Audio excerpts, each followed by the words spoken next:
Mark Brennan of FightOnState here with the James Franklin weekly press conference wrap, joined as usual by Greg Pickel in there. Kind of out there lining the field a little bit for the huge clash with UMass.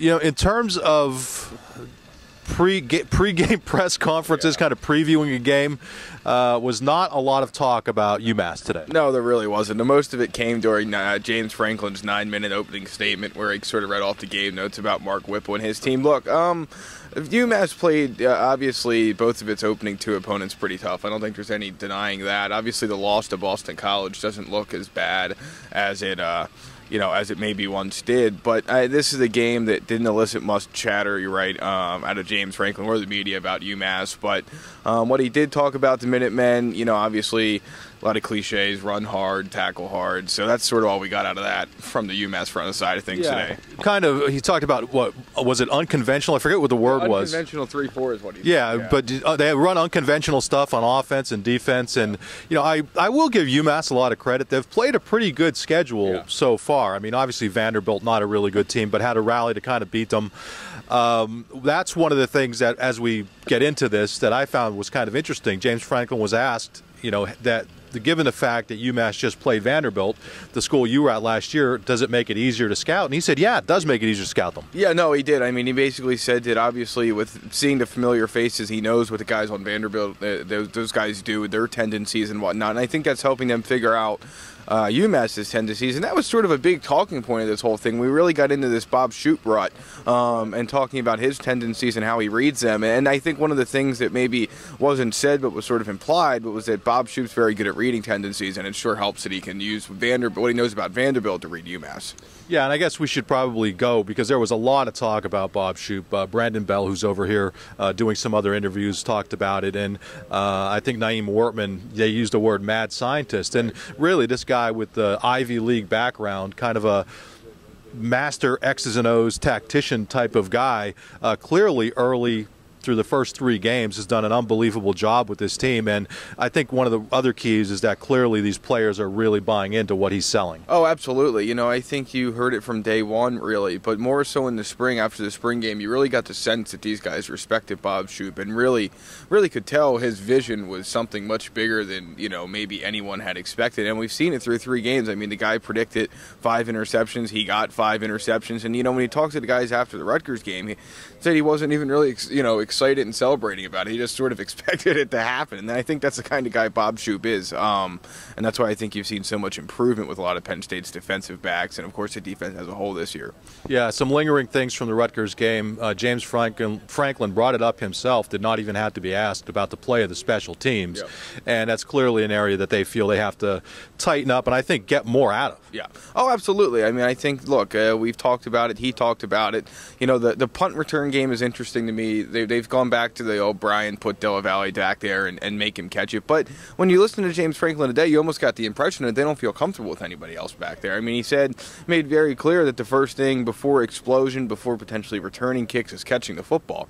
And I think maybe that's why they're having the issues they are right now. Not the issues, but the personnel they are there, because they just don't feel comfortable with anybody else catching the ball. But, I think, he's talked again about kick placement and making sure they get rid of, as much of the field as they can for the return. He did an okay job of that.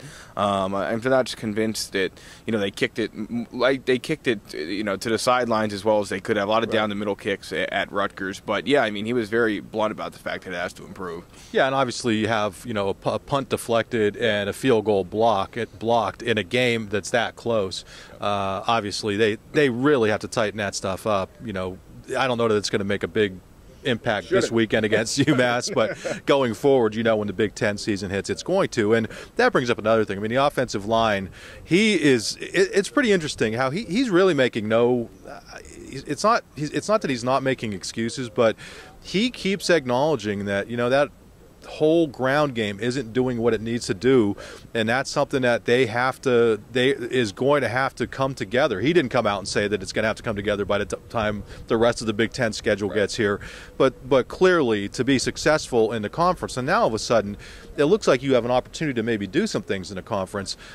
For me, with this UMass game, I just think it's absolutely imperative for them to get that ground game going, because this is a team you should be able to do it against. Maybe get that offensive line a little bit of confidence, because outside of that last drive, I thought the Rutgers game was a big step back. Yeah, it really was. And, talk about confidence. That's really one of the big points James Franklin sort of drove home today with this offensive line, was for them to figure out, what to make a call at the line of scrimmage, to feel comfortable changing things if they need to. I think more so than an experience, you have unconfident guys right now, and that's as much of a problem as anything. So you get a game like this, it's important not to read too much into whatever rushing stats say. I mean, if they get none, there's obviously a huge issue. If they get a lot, well, okay, consider the opponent while you realize the accomplishment they made. But yeah, I think this is a week to get that figured out too, and there's no reason not to be able to get it figured out this week. Yeah, some other things, anything else that jumped out to you from this week's press conference? He did talk, he got into talking about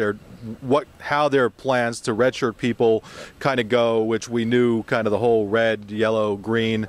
Right. Red is somebody who's probably going to redshirt, yellow is somebody who's on the fence, green is somebody who's definitely going to play. Koa Farmer, though, was a guy that he talked about, and it sure seems like he's kind of maybe in that yellow area, maybe toward the red, but he talked about how Koa Farmer, great athlete, but changing positions. I'm getting the sense we're really not going to see him this year. No, I don't think so. We talked about this on the board a little bit yesterday. I'm pretty sure this guy is going to redshirt. I'd be surprised, in fact, if he saw the field. I think you'd have to see a lot of injuries for that to happen. But this is a kid, he was very, the whole answer James Franklin was giving there was to make a point of, some guys redshirt for mental, emotional, physical, and, he made it sound like everything off the field was perfect with Koa Farmer. He just had to get bigger, which I think is important. And I think, obviously, with the move to outside linebacker, just as James Franklin said, to move from, tailback safety in high school to outside linebacker in the Big Ten, you're probably going to need a year 9 times out of 10, and I think that's where we're at with Koa Farmer. Yeah, and, the other thing that he mentioned, he talked about one of his previous stops, and I'm forgetting the player, but about how... Nick Foxworth, I think that's who it was. Yeah, but about how they did not play this kid for the entire season, and then injuries came up for the last game, and the kid ended up playing in the last game and in the bowl game, and then ultimately went on to having a long NFL career. What that tells me, though, is that some of these guys, the Cabindas, the Readers, who have yet to play, who are more natural linebackers, if there is an injury, that I think they will not hesitate to pop these guys in there whenever it may be. Yeah, no, I don't think so either, and I think they have to. Obviously they would have to do that, but it does seem like probably Cabinda first and then Reader in terms of who would go in the game. And, of course, positioning would be important as well, but it does seem like, it's those two over Farmer, and it's probably not even a question at this point. Yeah, beyond that, I asked, one of the things that's kind of jumped out to, I think, a lot of people is the fact that you have Deshaun Hamilton, Geno Lewis getting all these catches, and they really haven't had another wideout step up. Right. He talked about how important that kind of is, and he didn't mention names, but that sooner or later people will start doing things to take these guys out, and you're going to need some of these younger guys. And we were able to ask Deshaun Hamilton a little bit about Saeed Blacknell and Chris Godwin, and he talked about these guys are playing real well in practice, but there is a huge adjustment going from that high school level to the college level. Yeah, absolutely. I think we saw that. We've seen that over the first 3 weeks of the season. Chris Godwin looked good against Rutgers a little bit. He was on the field. It seems like Blacknell is still trying to figure things out. And then you have the tight ends, of course, that James Franklin didn't want to focus on catches. He wanted to focus on their how they play in the run game. Blocking, but the fact of the matter is, outside of Jesse James, they're not catching a whole heck of a lot either. We haven't seen Kyle Carter used in the pass game much, if at all. Obviously, the injury to Adam Brennan doesn't help things, but Mike Jasicki's been on the field a bit, not a whole lot. This is a tight end group that, for everything it did in the Bill O'Brien days, they really aren't. I shouldn't say producing as much as they did, because in some instances they are, but you certainly need more out of that position group, I would think. Yeah, and I think that's another thing that would really help ease some of the pressure on the two wideouts who are obviously playing so well. Other than that, I'm not going to lie. I mean, I don't think this was one of the more revealing midweek press conferences, and nor probably should it have been. We did learn that James Franklin, who is typically awesome at these things, got a new word, fabulous, fabulously awesome. And as we go out, we'll hit you with a clip of James Franklin talking about being fabulous and being awesome. We will see everybody next week. I'm Mark Brennan. This is Greg Pickel. Thanks for joining us. Fabulous, wonderful. What's better? What's better, awesome or fabulous? Awesomely fabulous. Stupendous. Stupendous. See you guys. Good one.